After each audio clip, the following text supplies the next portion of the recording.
What is up, guys? Today we will talk about how you guys can activate an eSIM for Airalo.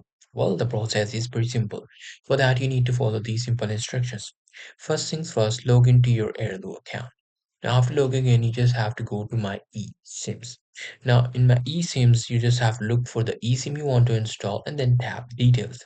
And then tap install eSIM slash access data and then tap manual tab at the top.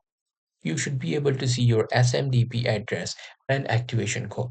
Now you just need to keep this address and this SMDP code. You just have to copy it. Once you have that, you need to follow these instructions. First things first, go to your settings and then go to cellular.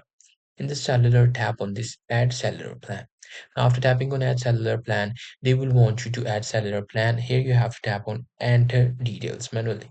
Now here you have to enter your SMDP address and activation code which you got from the app.